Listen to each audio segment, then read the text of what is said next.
Bismillahirrahmanirrahim. Assalamualaikum warahmatullahi wabarakatuh. Perkenalkan, nama saya Andiana, NIM 11720200001, kelas PAI 5B. Membuat video ini dalam rangka membuat tugas ujian akhir semester mata kuliah pendidikan ilmu pendidikan Islam. Langsung saja ke soal yang pertama tentang tanggapan saya bagaimana implementasi pendidikan Islam di lingkungan saya, di mana sedikit saya terangkan bahwa saya berasal dari Majalengka di Kecamatan Cingambul di sebuah perkampungan. Sebelum ke implementasi, maka kita ketahui terlebih dahulu bahwa pendidikan Islam adalah sebuah pewarisan ataupun usaha sadar kita dalam mendidik peserta didik ataupun generasi penerus kita supaya mempunyai pengetahuan yang berwawasan Islam tentunya. Nah, maka dalam setiap proses, dalam setiap pelaksanaannya tentu adanya dasar-dasar. Nah, bagi Juhairini bahwa ia mengatakan bagi umat Islam agama itu menjadi dasar ataupun fondasi dalam setiap keberlangsungannya pendidikan. Kenapa? Karena agama itu mengatur seluruh aspek kehidupan manusia, baik itu yang sifatnya ubudiyah, ya dalam arti berhubungan yang mengatur hubungan antara manusia dengan Tuhan, ataupun yang bersifat muamalah, yaitu hubungan antara manusia dengan sesamanya. Nah, untuk dasar-dasarnya telah kita ketahui bahwa dasar pendidikan Islam itu yaitu kepada Al-Quran, dan juga yang kedua Al-Hadis, di mana banyak pendapat tentang Al-Quran ini. Yang saya ambil adalah pendapat yang diungkapkan oleh Subhi Soleh bahwa Al-Quran itu berarti bacaan. Kenapa dia menafsirkan Al-Quran itu merupakan kata turunan dari masdar atau dari fi'il madi qara'a, yang artinya isim maf'ul, yaitu marfu yang berarti dibaca. Nah, kemudian untuk yang kedua yaitu al-hadis, di mana al-hadis itu telah kita ketahui bahwa hadis itu adalah segala perkataan, perbuatan ataupun berita yang ketika disandarkan itu sampai kepada Nabi Muhammad SAW. Nah, lanjut ke implementasinya di lingkungan saya pribadi khususnya, bahwa pendidikan Islam itu saya katakan hidup di kampung itu cukup mending ketika memang melihat di beberapa kota besar. Kenapa?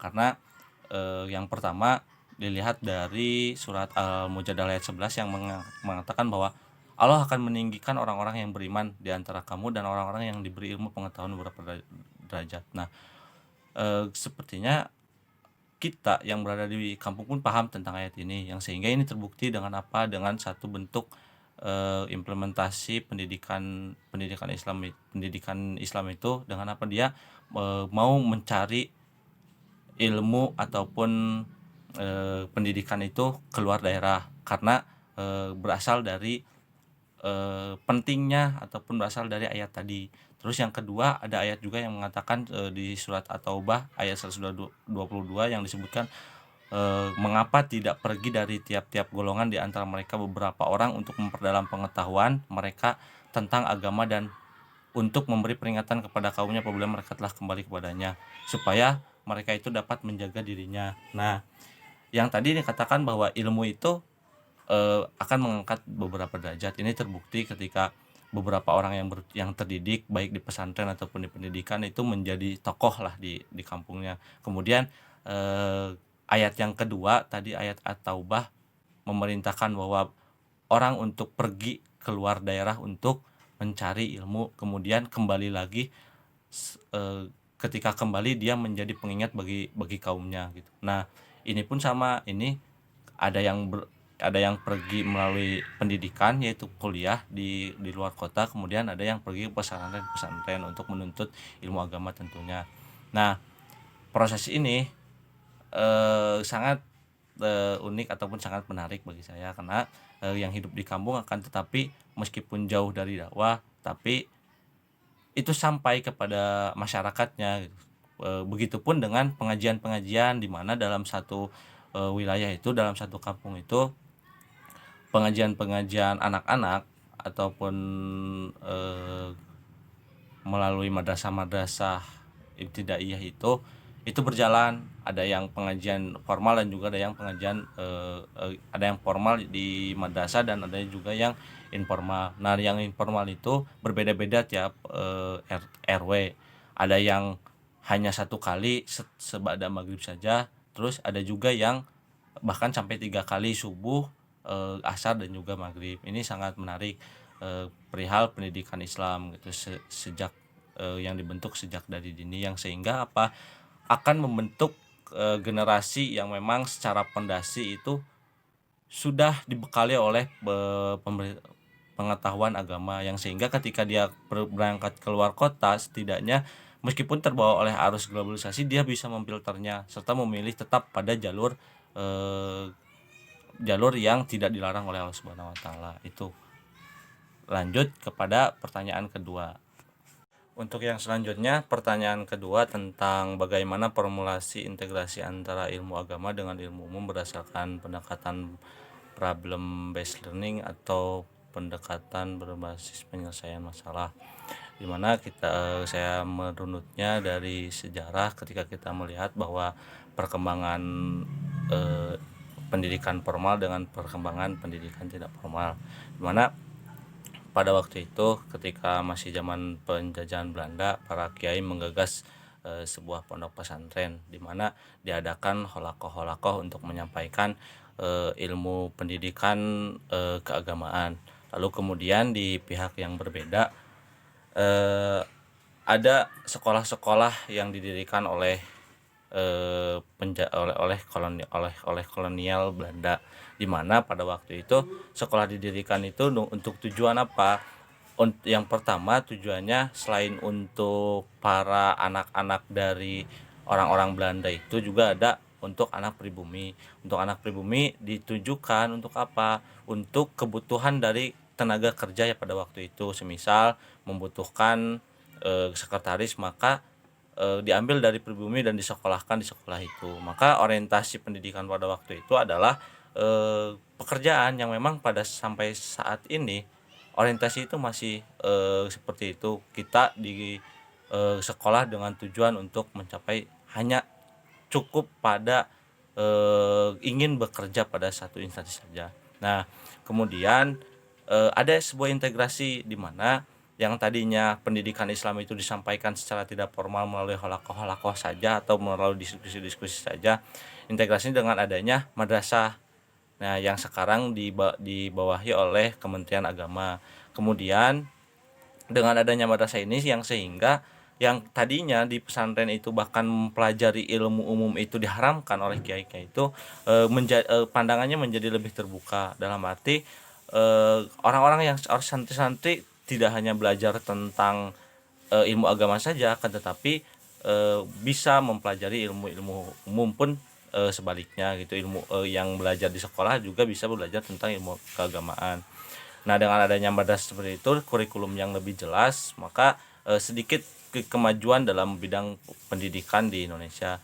Nah, lebih jauhnya ditarik ke tingkat universitas, di mana ketika itu IAIN hanya mempelajari tentang keilmuan-keilmuan tentang keagamaan, menjadi UIN, Universitas Islam Negeri, yang itu merupakan sebuah integrasi atau sebuah terobosan yang sehingga di UIN itu tidak hanya mempelajari tentang keagamaan saja, tapi juga mempelajari tentang keilmuan-keilmuan yang bersifat umum seperti matematika, fisika, kimia, hukum dan lain sebagainya. Nah, ini merupakan satu solusi meskipun sekarang sering digemborkan tentang islamisasi ilmu. Masih terdapat problem-problem apa yang sehingga problemnya itu belum secara menyeluruh terjadinya islamisasi ilmu, tapi hanya terjadi islamisasi lembaga, semisal apa ya UIN sebutlah, maka hanya sebagai integrasi kelembagaan itu saja, belum kepada keilmuannya gitu. Nah, solusinya, salah satu bentuk solusinya itu secara kelembagaan seperti tadi, tinggal kita lebih mengembangkan kembali yang sehingga bukan hanya islamisasi kelembagaan, akan tetapi juga terjadinya islamisasi ilmu secara menyeluruh gitu. Untuk yang selanjutnya nanti di pertanyaan ketiga. Untuk pertanyaan nomor 3 tentang bagaimana mengadaptasi pengembangan kurikulum Islam klasik menjadi model pembelajaran Islam yang kekinian di masa corona yang seperti sekarang ini. Kita melihat bahwa secara konvensional proses pembelajaran itu menitik beratkan atau pusat pembelajaran itu pada guru, di mana guru sebagai subjek, lalu kemudian memposisikan siswa sebagai objek yang dia terus dicekoki dengan ilmu atau diberi yang sehingga siswa menjadi mekanis seperti halnya robot. Nah, berbeda dengan model pembelajaran kekinian yang membalikan posisi itu, di mana siswa menjadi subjeknya dan guru itu hanya memberi ataupun mengarahkan saja, yang sehingga ketika memang proses pembelajaran siswa dituntut untuk berpikir kritis, siswa dituntut untuk berkembang, menyelesaikan diberi masalah dan berkembang serta memberikan solusi serta mendapatkan pengetahuan dari proses itu. Nah, ini sejalan dengan firman Allah pada surat Al-Hasr ayat 30 ketika Allah mau memberikan tugas khalifah itu kepada gunung, maka kamu akan saksikan bahwa gunung itu akan pecah, dan perumpamaan itu Allah berikan kepada manusia supaya manusia itu berpikir. Nah, ini sejalan dengan firman ini bahwa ketika manusia diberi akal, maka dia dituntut untuk berpikir kritis. Dalam pembelajaran pun sama, harus diterapkan seperti ini supaya supaya di dalam proses berpikir dia mau berpikir secara kritis, dan dalam proses keberagamaan ataupun menjalankan ibadah-ibadah formal dia tidak jumud gitu. Tidak, saya melakukan ini karena kiai A, karena kiai B, ataupun karena si A, karena si B, akan tetapi dia menjalankan ibadahnya itu dengan kritis. Dengan kritis seperti apa? Dia menjalankan sholat 5 waktu karena dia tahu bahwa ada dalil yang mengatakan bahwa sholat 5 waktu itu menjadi satu kewajiban kita sebagai makhluknya dan langsung diperintahkan oleh Allah Subhanahu wa taala sebagai Tuhannya gitu. Nah, itu sehingga di dalam proses model pembelajaran di masa pandemi ini, ketika bicara tentang akhlak, ketika di offline itu sedikit dimudahkan, akan tetapi di kondisi yang kekinian online ini susah, tapi kita masih bisa mengupayakan hal itu dengan cara apa? Semisal dengan pembelajaran jarak jauh. Nah, maka di dalam proses pembelajaran jarak jauh ini kita maksimalkan media yang ada, semisal Google Meet. Nah, meskipun secara emosional itu kurang, akan tetapi kita bisa siasati dengan adanya Google Meet ini dengan cara siswa harus membuka videonya itu secara on cam, di on cam kan semua, tidak ada alasan lain kecuali memang dia mau ke toilet gitu. Nah, kenapa seperti ini? Karena dengan seperti ini setidak-tidaknya emosional itu dapat dicapai, atau dan selain itu juga akhlaknya pun bisa kita pantau dengan misalkan bagaimana kita bisa melihat ketika memang di dalam video call siswa itu gerak-geriknya seperti apa, yang sehingga dia tetap memakai sopan santun dan tetap memakai akhlaknya dalam proses pembelajaran itu. Berbeda dengan kita jika hanya memakai grup saja misalkan di WhatsApp. Nah, kita tidak tahu apakah betul dia itu memahami ataupun mengikuti pembelajaran pada hari itu, karena kita tidak bisa menyaksikan secara langsung gitu. Nah, yang selebihnya untuk hal-hal kekinian kita bisa memakai media-media lain, semisal yang dilakukan di dalam mata kuliah IP ini. Jadi sebelum mata kuliah ini berlangsung, tetap kita ada diskusi online dalam merumuskan video ataupun presentasi yang akan kita sampaikan, yang sehingga selain bisa kita pantau akhlaknya, tetap adanya interaksi antara sesama siswa ataupun mahasiswa itu gitu. Meskipun tidak secara bertatap muka langsung, akan tetapi dalam sebuah grup WhatsApp, dalam menentukan proses nanti bagaimana kita berpresentasi itu tetap adanya interaksi. Nah, untuk yang nomor 3 seperti itu yang saya jawab. Terima kasih. Baik, untuk yang selanjutnya pertanyaan nomor 4 tentang bagaimana tujuan pendidikan Islam menghadapi konsep jihad dalam bingkai rahmatan lil alamin. dimana telah kita ketahui bahwa ajaran yang dibawa Nabi Muhammad SAW pada waktu itu yaitu untuk sebagai ajaran rahmatan lil alamin, bukan hanya pada satu kaum saja, akan tetapi untuk seluruh alam. Nah, konsep ini pun lebih dititik beratkan pada pembenahan akhlak masyarakat pada waktu itu, dimana pada masa jahiliyah kehidupan itu jauh dari moralitas. Semisal pembunuhan itu menjadi hal yang wajar. Contoh ketika ada bayi-bayi yang lahir maka mereka membunuhnya. Nah juga terhadap perlakuan kepada perempuan atau pemerkosaan menjadi hal yang lumrah. Maka misi utama yang dibawa waktu itu adalah membenahi akhlak masyarakat yang jahiliyah. Seperti halnya berkaitan dengan hadis yang sering dilantunkan, yaitu innama liutamima karimal akhlak, bahwa Nabi Muhammad mendakwahkan untuk memperbaiki akhlak manusia pada waktu itu. Nah, selain itu pun bahwa tujuan pendidikan itu pada akhirnya nanti adalah menciptakan atau menjadikan insan kamil atau manusia paripurna yang bukan hanya hafal secara teoritis tentang ajaran-ajaran agama Islam, akan tetapi juga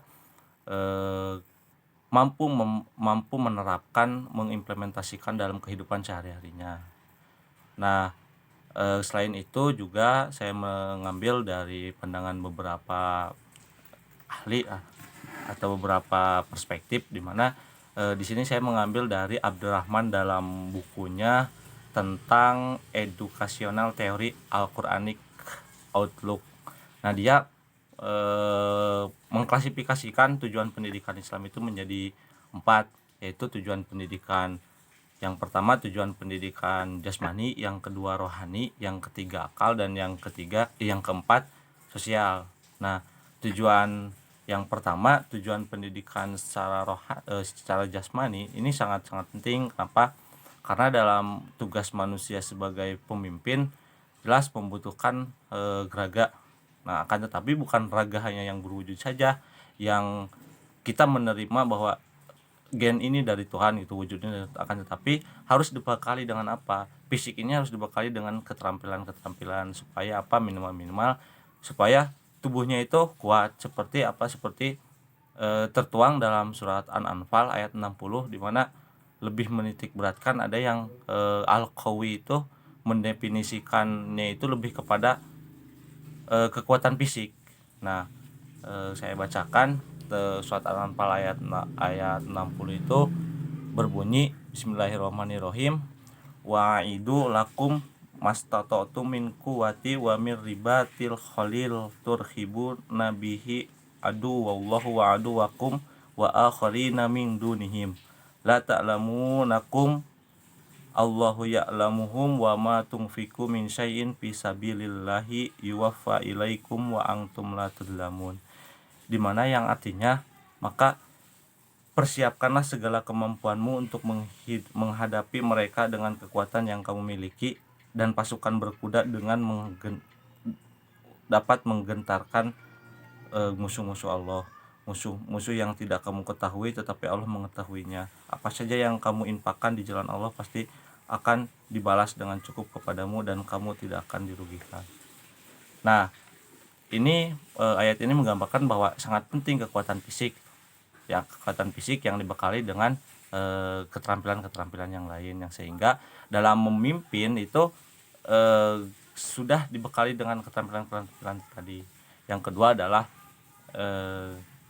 tujuan pendidikan rohani. Ini jelas rohani ini selain tadi kita fisiknya harus bagus, maka dengan dididik rohani ini setidak-tidaknya rohani kita dari niat, seperti halnya hadis mengatakan bahwa inama amalu biniat, bahwa setiap hal itu diawali oleh niat. Ketika kita memang fisik kita menggerakkan tangan untuk membantu orang lain, kita sudah berniat di dalam rohani kita bahwa kita mempunyai niat baik untuk membantu orang lain. Ataupun ketika kita berangkat kuliah atau melanjutkan pendidikan, jelas diawali oleh niat kita untuk apa? Apakah untuk Allah ataukah hanya untuk secuil rentetan angka dalam sebuah kertas yang dinamakan ijazah.